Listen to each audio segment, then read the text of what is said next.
Thank you for joining us for Unite for Sight's webinar about responsible funding for innovation and impact. We're thrilled to have all of you here with us today.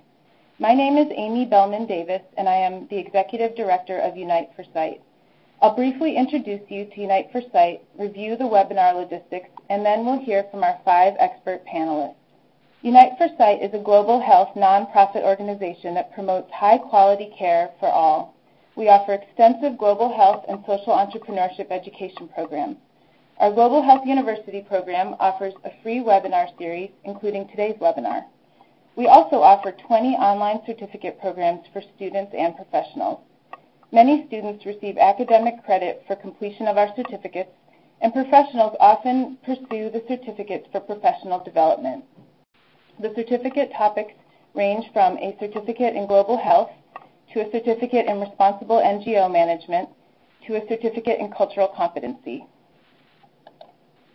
Additional educational opportunities for students and professionals include participation in Unite for Sight's annual Global Health and Social Entrepreneurship events, which focus on responsible global engagement.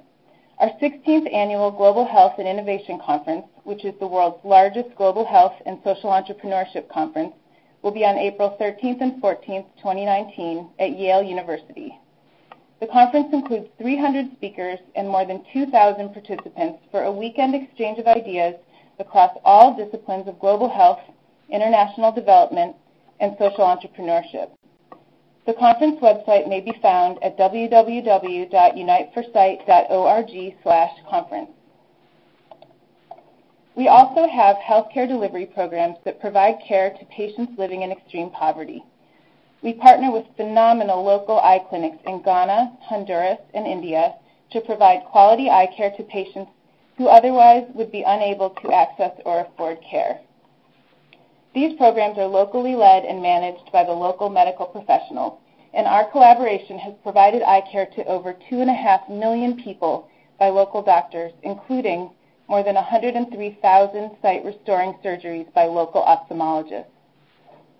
Unite for Sight is the world's only organization that is a healthcare delivery organization that also offers immersive global health education and social entrepreneurship opportunities for students and professionals. Participants support and learn from local doctors in Ghana, Honduras, and India as they provide care to patients living in extreme poverty in villages, slums, and refugee camps.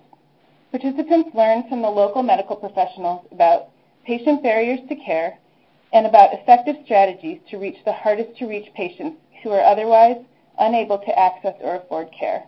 The local doctors are social entrepreneurs who design effective and innovative strategies to eliminate patient barriers to care. Now I'll describe the basic logistics of this webinar. We're so delighted to have all of you with us today. We have 5 amazing panelists, and they have a wealth of expertise to share with you during this next hour. Each of our panelists today will give a 2-minute introduction about themselves, their current role, and their key guidance and advice about responsible funding for innovation and impact.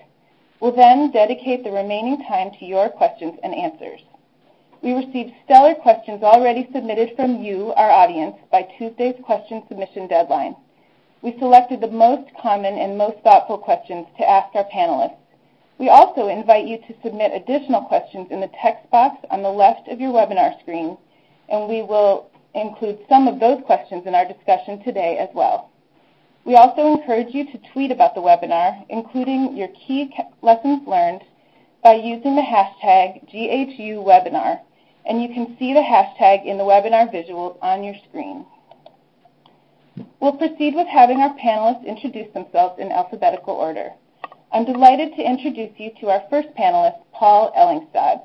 Please begin by introducing yourself, your background and current role, and please share your key guidance about responsible funding for innovation and impact. Thanks a lot, Amy. So this is Paul Ellingstad. I started my career in the corporate sector in high tech, and I worked for big-name brands like Gateway, Compaq, and HP. Professionally, I suppose one way to describe me is a bit of a Swiss Army knife, in that I've had a lot of different areas of expertise and experience over that time, from market research to communications, strategy, business development, and a ton of change management and innovation. I was the architect and builder who transformed HP's philanthropy and CSR from transactional grant-making and PC donations into a hybrid model with social innovation and shared value in 2009. I was really lucky in that I also got to implement, these programs and this strategy, building new brand partnerships and programs that truly united business and social purposes. Today, I run a consulting and advisory practice, PTI Advisors, where I work with leaders and organizations in all three sectors, private, civil, and public, and I work with startups as well as with large and well-established organizations. I love this because we're in a new dawn, a golden age of collaboration and innovation. So my advice or my lesson, that I've learned about responsible investment and innovation over this time is that, number one, you have to understand the status quo instead of jumping right into solutions or, planning for something better. To understand the situation and have clarity about what you could do to improve the status quo. There is always more than one solution, but our default thinking today is find the best solution that works for us, which leads to a win-lose type of a scenario. So dig deeper and work harder for the proverbial everyone wins solution, which means thinking and solving at a systems level. For the economics geeks out there, this is what we call Pareto optimality. Thanks, Amy. Thanks for having me on the call.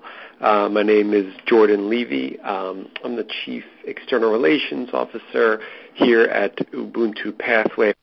Ubuntu Pathways is an organization that works in the townships of Port Elizabeth, South Africa, and we take orphans and vulnerable children from cradle to career.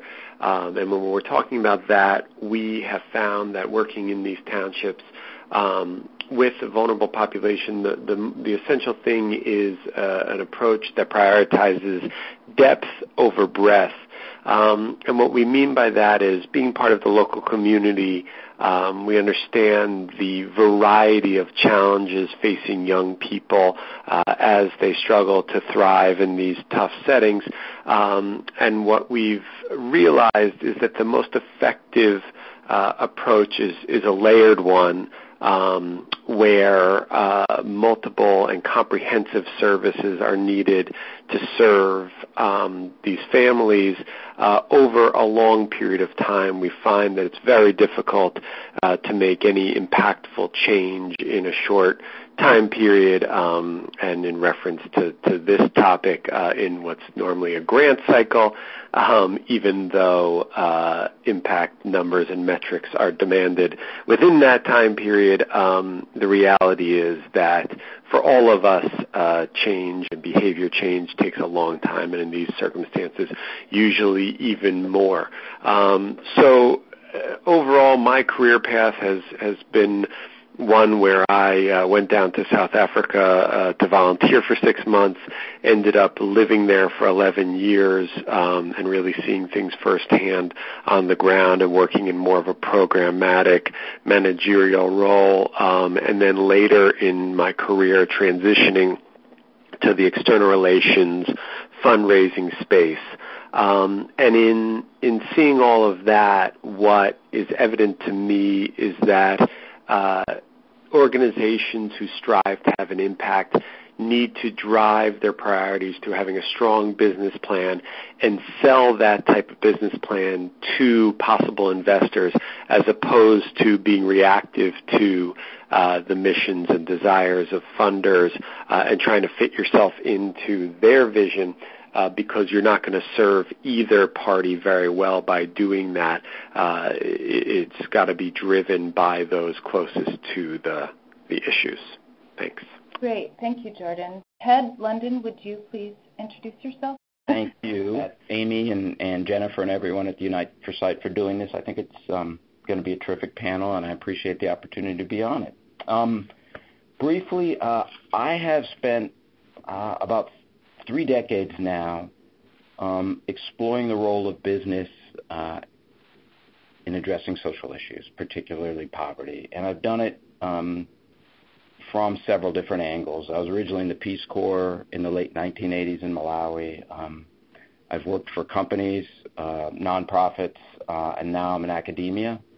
And I have both sought funding with mixed success and had a chance to review, to a lesser degree, funding proposals. So I have some thoughts on maybe what works and what doesn't work that I'm happy to share. And my lesson, I think, really lines up nicely with Jordan's, and I'll just say it slightly differently, which is be careful what you wish for. I think people tend to think the goal is to get funding, and that's not the goal. The goal is to get the resources you need to do the things you really want to do. And we see this in enterprises a lot where they get investment to do something new before they've really figured out their core model. And certainly in nonprofits, you look for investment to do more things, but you end up doing them before you're ready, or you end up building a big staff, which you then have to keep fundraising for. And again, so just be careful what you wish for and stay focused on what it is you really want to do and the best strategy for getting there. And sometimes, and I think Jordan had highlighted, that takes a little bit more patience and courage. So my name is Marie Martin, and I am glad to be on this call as well. I often find that I learn wonderful things that I can apply directly to my work in participating in these webinars, so really appreciate the opportunity. So I'm the Assistant Director of Education and Training at the Vanderbilt Institute for Global Health, so I work in academia. I'm also a Research Assistant Professor in Health Policy with research and teaching that's primarily focused on public budgeting and agenda setting in global health. And so I work at this unique intersection of education, health, and policy, and have been developing curriculum and academic programs in this space for nearly 20 years in the U.S. and abroad. And my work really focuses on building human capacity to improve health outcomes in low-resource settings. So in thinking about my advice, I think it fits nicely with what other people have offered and is in the same vein. I think the great part about this webinar is that it's difficult to have a conversation about global health programs or policies or organizations that doesn't include money as a central element. Who has it? Who needs it? Where to find it? And so for the challenge for many, especially in the non-governmental sector, is to really do a better job of articulating a financial model that can support their growth and enhance their impact.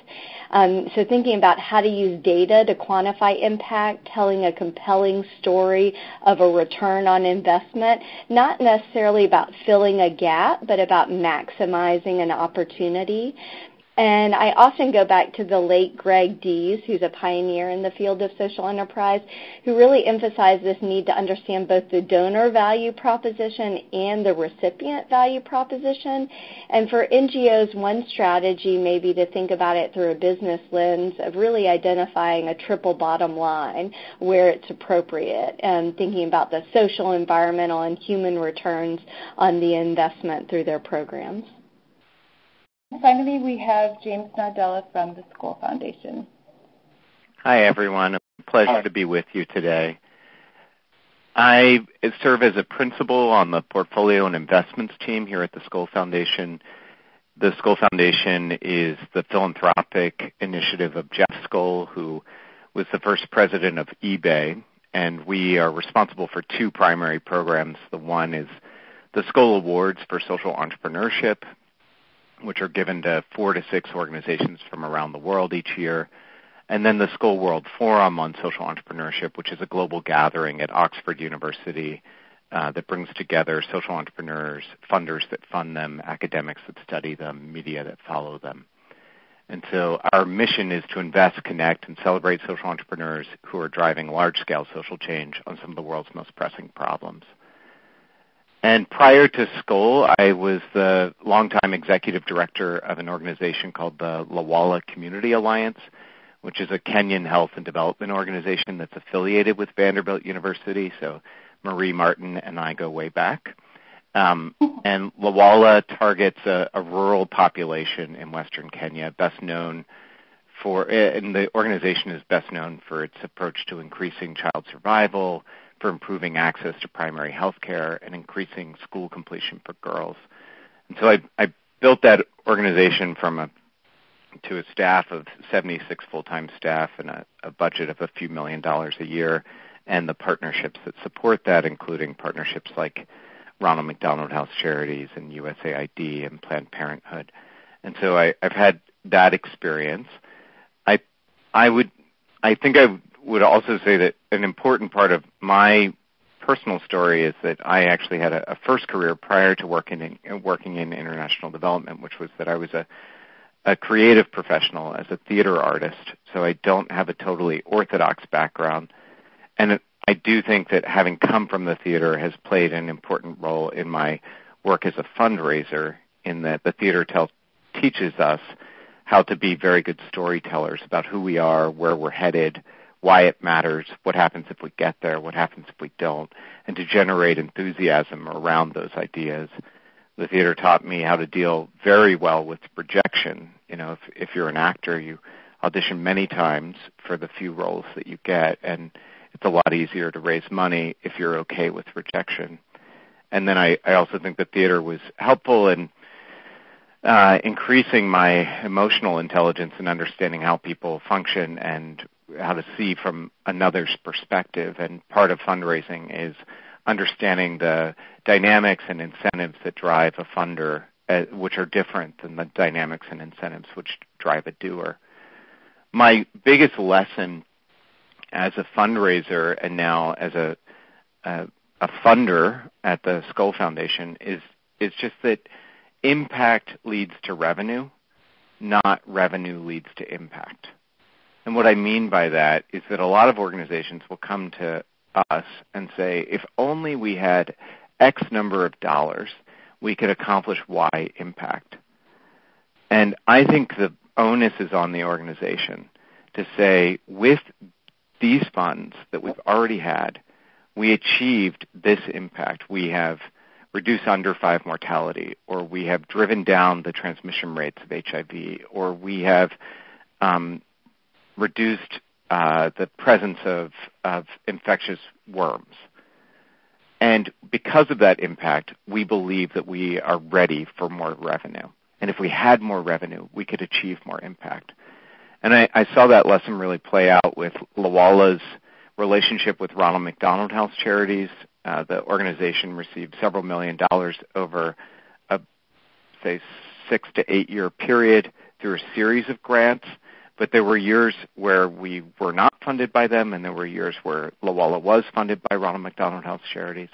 And it came down to how well we built the trust that we've achieved impact with the money that was given, and that more money was going to lead to, we made promises that we could reduce under 5 mortality by 50% over a 3-year period. And if we could achieve that, then it would lead to more revenue. And if we couldn't, then it wouldn't. And I think that was an important lesson. Thank you, James, and thank you to all of our panelists. As you heard, they all have a wealth of expertise and guidance to share with you today. We'll now proceed with the question and answer session. As mentioned, we received questions in advance from you, our audience members. If you have additional questions, please post them in the text box on the left of your webinar screen. We will start with a question for Jordan Levy. Jordan, oftentimes donors or funders may not be aligned with an organization's mission or vision. How do you navigate this conundrum? Yeah, thank you for that. I think it's sort of a two-part answer, and my first part might not inspire people, but the truth is I'm not sure you should take that funding. If you're not aligned with the funder who's possibly giving you money, you're going to have a hard time having that impact. I think James brought up a lot of good points in talking about what needs to lead to what. And I think it's very much in line with the advice I was trying to share earlier about creating a business plan and driving your organization based on the knowledge you have on the ground in what you're doing, as opposed to trying to fit it into the vision of a funder because of the power dynamic of them having the money and you being the one who needs to get the money. often what happens is that organizations are simply trying to stay alive as opposed to thriving. And that's a very real problem, and you can't undermine the seriousness of it, the fact that you do want to stay alive, but you do have to kind of analyze if you're staying alive just to stay alive, or if you're truly striving towards your original mission. And what happens is when you end up taking money from a funder that does not have the same mission as you do or has different priorities than you do, I think you also have to understand that the money you're taking doesn't have the value you think it does. So if every 70 cents of every dollar that you take is actually going towards activities that you don't believe to be essential to your mission, you're only making 30 cents on every dollar towards your impact, and that's probably not enough.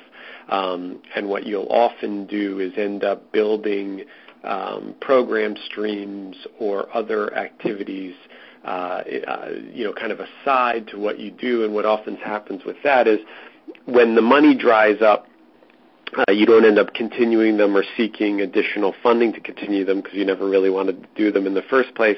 And what you'll do is create employment that contracts have to end and end up getting rid of people, causing many problems within your organization and possibly within your community. To summarize, what I'm saying is there's a lot of danger out there in terms of chasing funds, which I think was well articulated by many of my fellow panelists, and I think the foundation of that is maybe trying to mix apples and oranges in that sense. The only caveat I'll put on that is that just because in an initial discussion that you might have with a potential funder, you don't see complete alignment, that doesn't mean that it's completely dead in the water. I do want to reiterate that sometimes you can convince a funder to fund what you actually do, and the best kind of funding you can get for that is actually unrestricted funding, where you say, look, we're achieving something important. James articulated it, creating the impact, showing the impact, doing all of that, saying, would you contribute to this in a less restricted way or something like that. So it's not that you can't drive and create the right type of funding. It's that you shouldn't chase funding at the expense of your mission, your vision, and your impact. Thanks. This is Paul. I just want to tie that in with something that Ted had said about, the goal is getting the resources that you need instead of just the funding itself. One of the first partnerships that we had set up at HP when we went to this new model was actually one of the school awardees, Mothers to Mothers in South Africa, and they were just expanding. And what was really interesting at the time was that as they had their plans to expand, they knew that they needed technology. And initially, they just, they reacted to HP's interest as, wow, we have this big corporation, that wants to, do some sort of collaboration or support from us. And it was like literally, okay, so how much money should we ask them for? And they hadn't sort of stopped to think that what they were looking for funding for was actually to build out the technology systems, the databases, the communications. And so at first it started out as a conversation from Mothers to Mothers side of saying, we're looking for, X million dollars.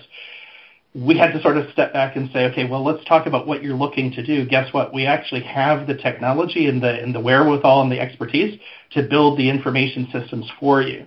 So it's again back to, just sort of slow down, sort of check your assumptions and focus on the resources that you need for your ultimate mission instead of getting sort of caught up in, in your thinking of, we're just looking for money to then go and do something else. That's excellent. Thank you. Thank you both. Our next question is for Ted. What is the best way to ensure that project supporters and funders move past outputs and focus instead on outcomes and evidence-based decision-making? I think this is a real conundrum that and it gets back to, I think it was maybe it was Marie, I don't remember exactly who said, sorry, about thinking longer term, and that the impacts take longer than the funding cycle. And there's a real challenge with incentives that everyone wants to demonstrate success, but the type of success that matters takes a long time and is actually not in the direct control of any of the implementing partners. So it's very easy to count how much water you've distributed, but that may or may not have any impacts on health, depending on what happens to that water once it's distributed. And this gets also back to, and I love, and I think it was James saying storytelling. I think storytelling is so important in communicating a message, but it's so flawed in demonstrating impact, because usually a story is about one person or one or two people, and we need to be a lot more rigorous in actually demonstrating that we have impact, because just because we raise money and do things doesn't mean that we're actually generating the type of results we really aspire to. So the answer is you got to, the short answer to the question is you got to have courage. You've got to believe in what you're doing and be committed to having that impact, and that's a risky proposition because impact is not controllable. And what you need to do is have some tools and frameworks. And one of the things I really believe in, and I hope we move in this direction, we should measure organizations not by the impact they have, but their ability to actually measure that impact and understand what's going on, and actually then being able to change the strategy when they understand the impacts they're actually having. And we haven't gotten there yet. I'm here at the University of Michigan, and we do a fair amount of this at the Ross School of Business, the William Davidson Institute, and we try and build tools. We have something called the BOP Impact Assessment Framework that was published in the Harvard Business Review. We have other tools out there that can get entrepreneurs and managers to wrap their minds around how do you measure impact in a way that makes sense for my organization. And I'll just put a caveat that I've tended to lump impact and output as generally the same, and we can debate the nuanced differences, but please don't let that interfere with what we're talking about.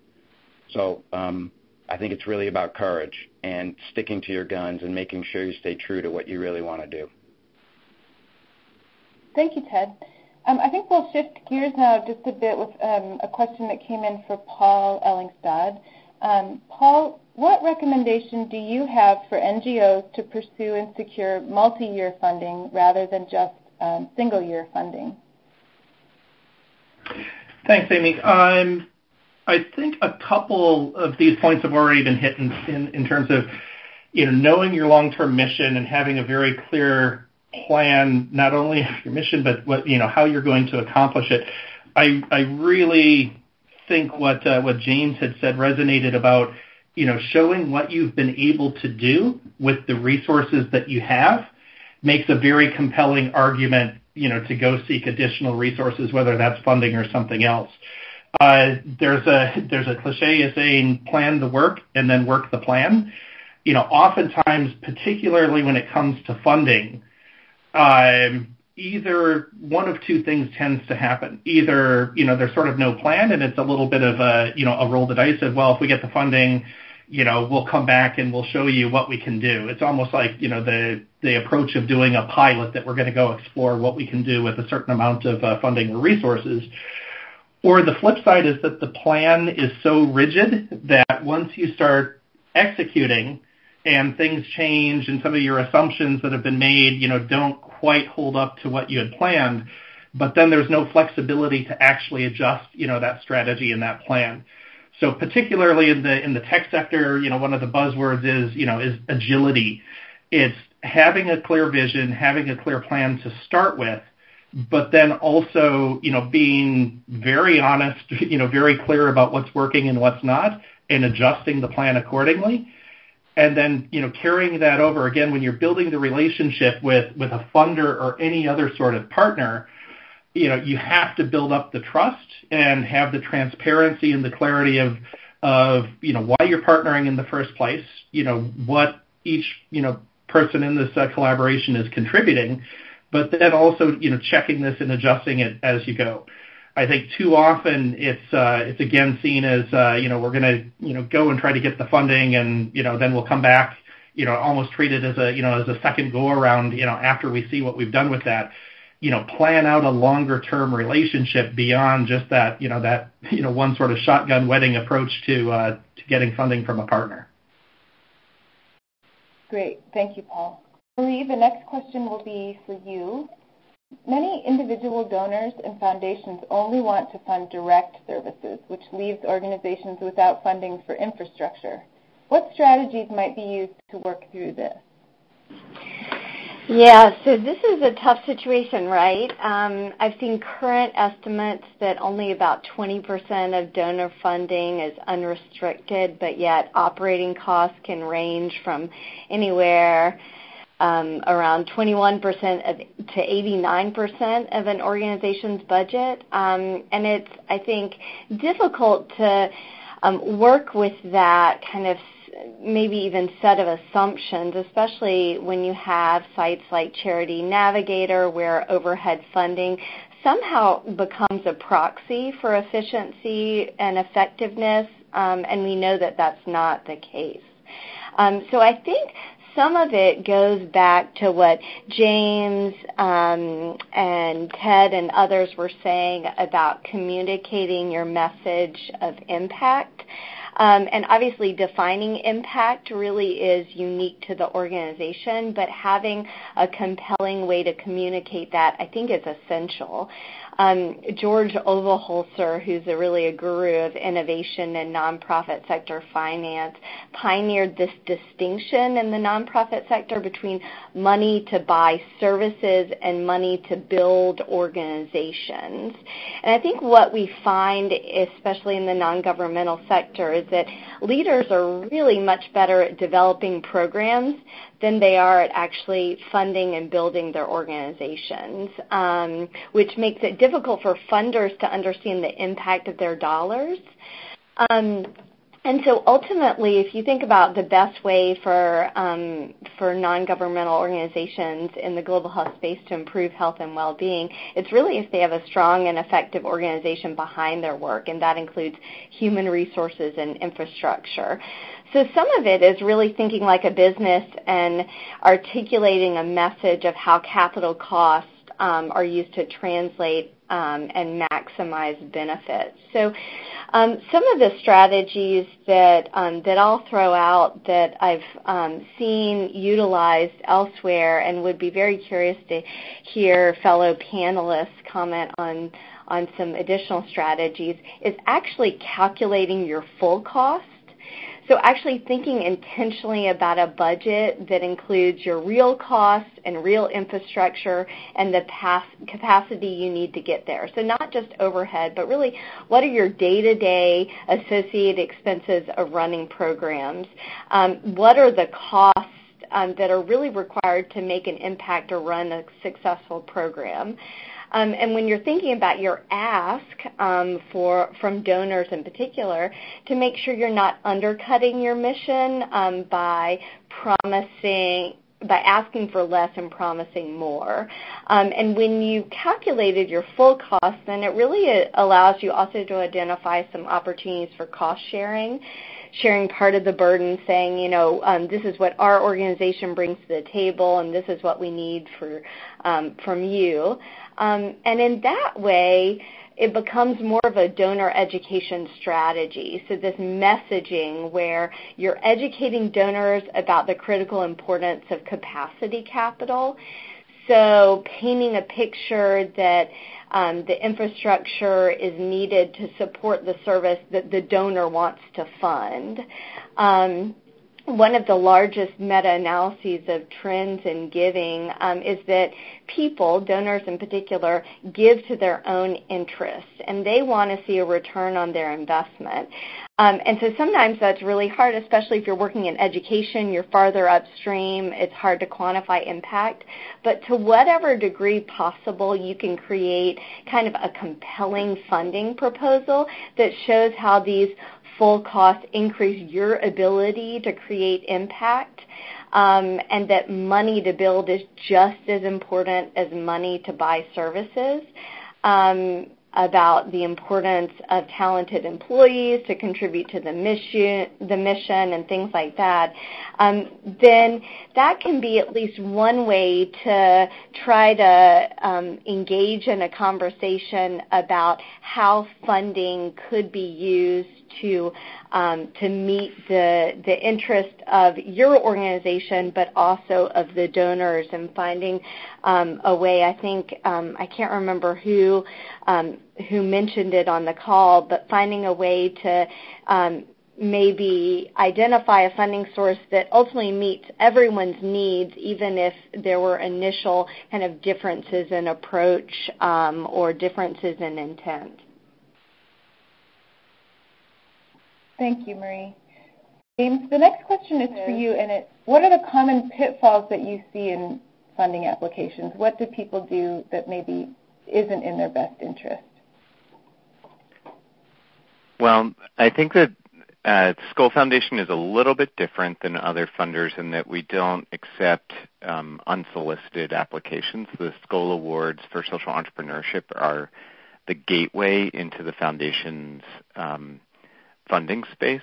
So, like I said, we give that award to 4 to 6 organizations a year. We screen maybe 500 or 600 organizations that have been referred to us each year against our criteria, and then engage with about 60 organizations and request information from them, and then whittle that group down to about 10 organizations that we dig deep on to conduct deeper diligence, which includes calls to a few dozen experts in their space and visiting their work in the field, et cetera. So we're a little bit different in terms of applications. But I can say that pitfalls that I see in the way that people approach us as a funder, the biggest one is not doing their homework. So, I'm frequently out at events. Maybe it's something like I'll be attending some events during the UN General Assembly Week, or traveling to the Siegel Family Foundation's annual meeting, or at the Skoll World Forum, and will be approached by organizations that are interested in receiving funding, but they really haven't done their homework on the Skoll Foundation. They don't understand our criteria, the limitations of our tools, being the Skoll Award, or maybe they haven't done the homework to understand the value of the Skoll World Forum. So they're coming to me with like one request, which is, can you give us financial support, rather than thinking of the Skoll Foundation as a network and a platform, not just a funder. And not understanding where the foundation funds along the continuum of like early stage social entrepreneurship versus, we see ourselves as like a mezzanine stage funder. Most of our awardees are serving hundreds of thousands, if not millions of people, and often in multiple countries by the time that they get the award. Not always, but often. Whereas there's a whole ecosystem of earlier stage funders like Echoing Green and the Draper Richards Kaplan Foundation and Ashoka that serve as strong pipeline for us. And so they just haven't done their homework to see where we fit in the food chain. And then I would say another pitfall I've seen is folks not investing in their current funders. They're always on the prowl for the bright, shiny object, the new funder, and fail to see the value of deeply stewarding the funding relationships that they already have, because most likely your future funding is most likely to come from your current relationships, either because those funders increase their funding to you, however small it might start out, or they are your best champions in introducing you to other funders. And I would say, as an example, Lawala in its early days got a $10,000 gift from the Siegel Family Foundation, which was important but not huge. But over time, that relationship became, a 10-year unrestricted source of support that was, it increased 10 or 20-fold over time. And so I think that stewarding that relationship carefully. But then the Siegel Family Foundation ended up becoming more of a champion for Loyola and introducing the organization to other funders. So I could look at the current base of support for the organization and see 5 or 6 other foundations that were convinced, essentially because of the diligence that the Siegel Family Foundation shared with them, and that was really helpful for the organization. So it was that stewardship that mattered. And then the third pitfall I see is, I alluded to it at the beginning, but failing to tell your impact story well. So I think of an example of an organization that does this really well. There's a Scholar awardee that I work with called Educate Girls. They work in India. They exist to enroll and retain out-of-school girls, enroll them back in school and retain them in school, and to increase the learning outcomes of girls and boys in elementary school. And then they would tell you that they have evidence of being able to enroll and retain 90 to 95% of the girls in an educational district and increase learning outcomes in English, math, and Hindi. And they lead with that. They don't lead with, we recruit local youth volunteers to go door to door and conduct household surveys and identify all of the out-of-school girls. And then they don't start with the weeds. They start with the impact. And really headlining with what is it that you intend to change in the world, and what evidence do you have that you're making progress against that intention, and not starting with the activities and programming, which can sometimes be a bit of a rabbit hole in the conversation with a funder.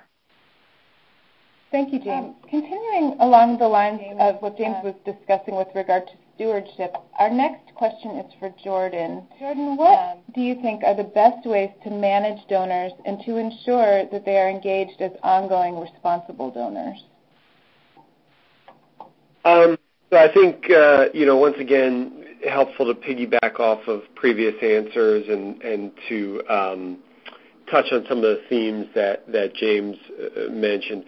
I think his advice of engaging your existing funders is great advice, and one that is not heeded particularly well in the space often. As far as managing donors, the wording there may give the wrong impression. I think James's language is better in the sense of relationships. If you build a relationship, you have more influence, and you are able to articulate better what it is that would be most helpful to you. And on the other side, understanding the funders' desires and how they would like to see themselves having an impact on the world. So the longer you're able to build that relationship, the deeper the relationship actually is, the more engaged that funder will be, and the more you can actually be honest and have influence on the relationship and the way the financial or other support supports your organization. In fact, in our case, we've had funders who we've gotten funding for let's say 5 years or 10 years, where the funding more resembles the funding guidelines as put out by that particular foundation. And then in year 5 or year 10, we go to them and we say, hey, listen, you've been funding us for 5 years in X way. You know what would be really helpful? If you want to think outside the box, you know us now. You see the way we do things. You see this problem that we have where we're not able to build staff capacity because all of our funding goes towards school supplies or whatever. What if you were revolutionary, you thought outside the box, you work with us, and we create a wellness program for our staff, et cetera, et cetera. And often, if you go to somebody you don't know at a conference and you just pitch money for salaries or wellness or something like that, they're gonna politely excuse themselves.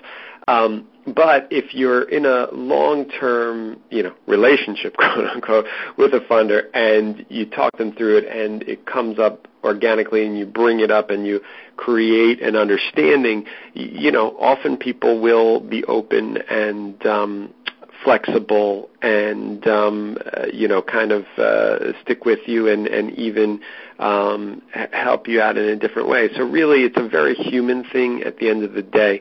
Never think of a foundation as just some sort of bureaucratic entity. Understand who you're talking to, understand who your point person is, understand their instincts, how they like to communicate, all those things, and for all the complexity we're talking about, at the end of the day, doing it well is quite simple.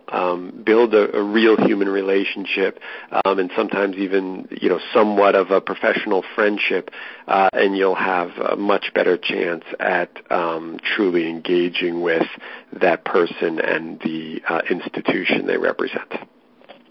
Thank you, Jordan. And my next question is for Ted London. How can you demonstrate that your for-profit pilot model can be sustainable and scalable and is ready for additional investment from donors and other potential partners? Yeah, it's a great question.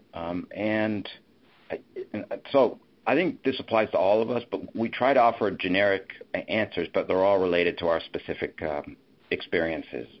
In my biggest experience in this is that the enterprise leaders aren't doing their homework. They think that this is the first time anyone's ever done this. And what you tend to see, which is really disappointing, is not like if they want to extend their distribution system, they have a bunch of ideas, but they haven't really looked and dug in and say, what do we know? And I do a lot of work in what we call base of the pyramid or inclusive enterprises. What do we know about rural distribution? What's worked? What hasn't? Why? And most of the models tend to fail when they go from pilot to scale. So what has been learned already? How do I understand that? And how do I take, if you will, best practices? And that's been written about and studied, and there are places to explore that. And I think that's the biggest failing, is they don't articulate an understanding of what's gone before them and how to build best practices to make enterprises work. And if they could do that, I think they would impress their potential funders in a significant way, and they would actually have a much greater likelihood of being successful. So it's not just an exercise for donors. It's actually an exercise in understanding what their strategic plan and what their growth strategy really should be.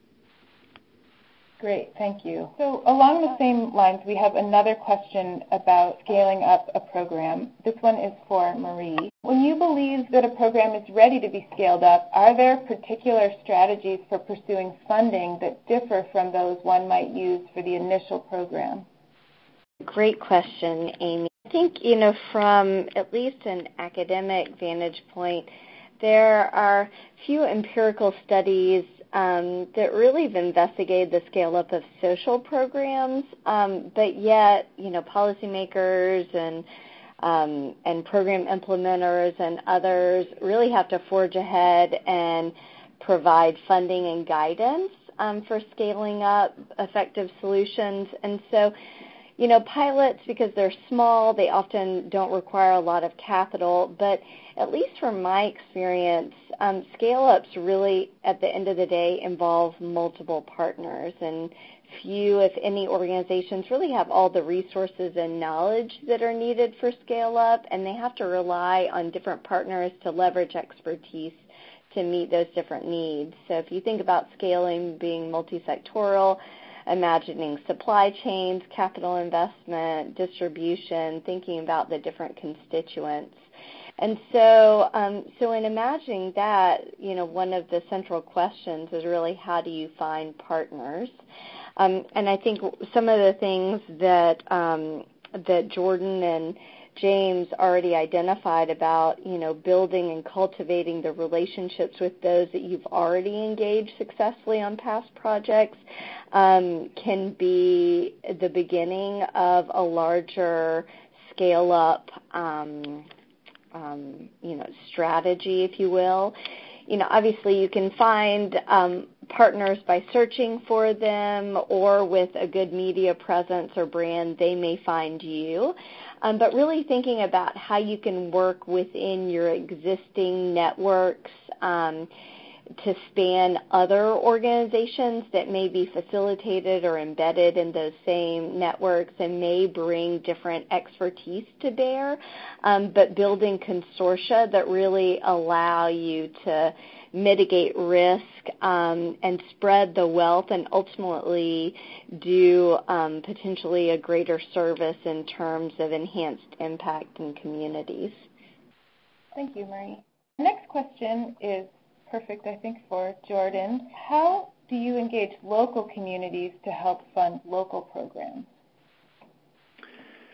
Sure. I mean, in actuality, I think I can answer this question from one perspective in terms of my personal experience, but it might be slightly different than other organizations that are attempting to do something slightly different but maybe still informative. I would consider myself simply in my role on the ground was simply a consultant to a local community organization, and therefore the way that Ubuntu engaged local community was to actually be the local community itself. It was the organization was founded by two people, one of whom happened to be an American, one of whom was from the very community that he sought to help. And therefore, from the very beginning, the strategy was driven by somebody who was on the ground and driven because the only mission that ever existed was to help his own community. And then he set out to hire pretty much exclusively from that community, while allowing a few of us in with certain expertise and connections to help consult, advise, transfer skills, and access funding streams that are normally available mostly internationally, and that type of thing.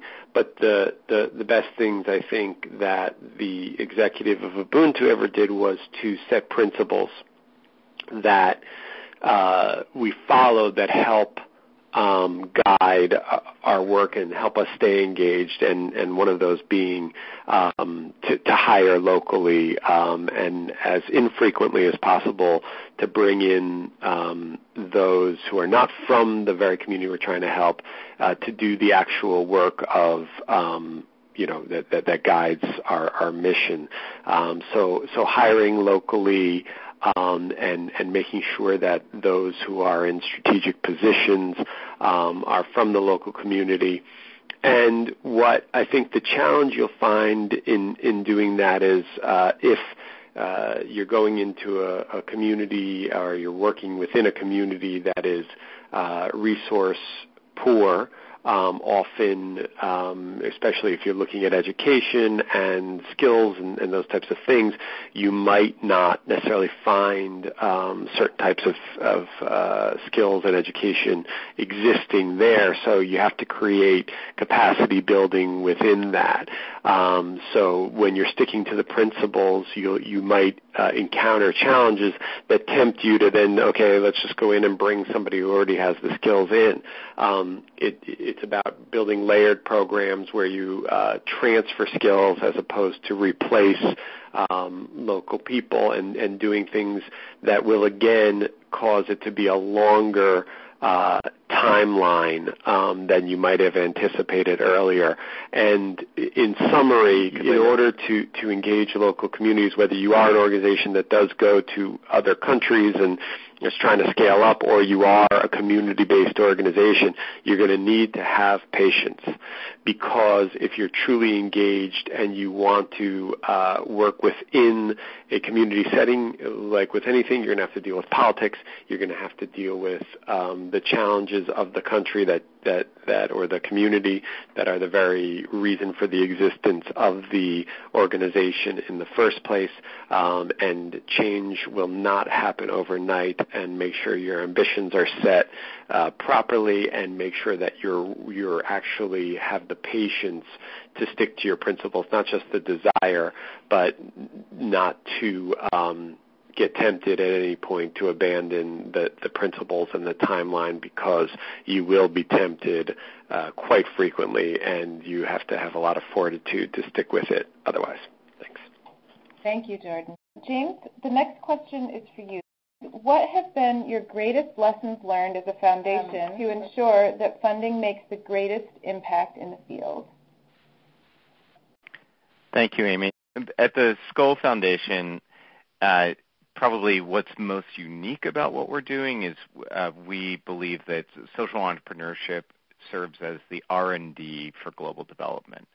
So we have focused not on issue areas per se, but on organizations that have shown that they can develop an innovation and see other stakeholders outside of their own organization take up that innovation and spread it.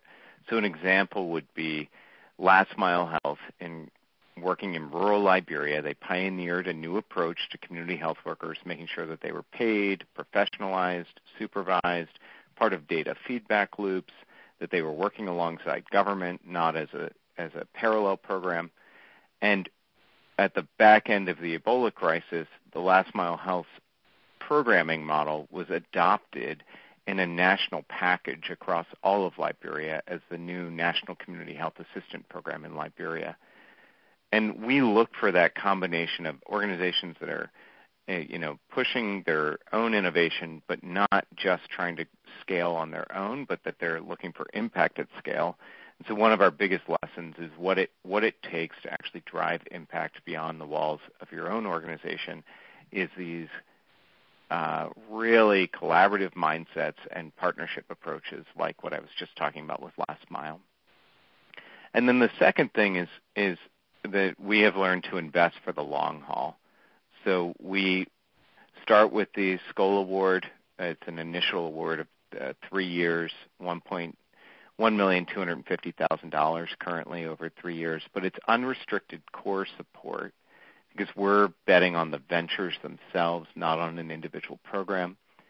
And then we follow those organizations for at least a decade. So we have been tracking the progress of all 106 Skoll awardees. We have profiles on all of them, like a monitoring platform where we can see the success and challenges of their innovation over time. And we look to add additional value over time beyond our money. So in the case of Last Mile Health, they won the Skoll Award, but then we were also able at about the same time to bring them forward in the Audacious Ideas process, which is a joint venture with TED, where 6 funders, Skoll included, teamed up to provide $50 million of support to a joint venture between Living Goods, which is another community health organization, and Last Mile Health, to scale their approaches across 6 countries to reach 34 million people over the next 5 years. And so we're trying to bring that real additionality where it's not just our funding, but how can we crowd in other funding that allows us to punch way above our weight as a foundation, because we realize that if we're driving for systems change, we're not going to be able to do it with whatever, even if Skoll has larger resources than some funders, it's still going to pale in comparison to the size of the problems that we hope to solve. So those are 2 big lessons. Thank you, James. And thank you so much to all of our phenomenal panelists for sharing your insights and expertise today with our webinar audience. This concludes today's webinar. Thank you so much for participating.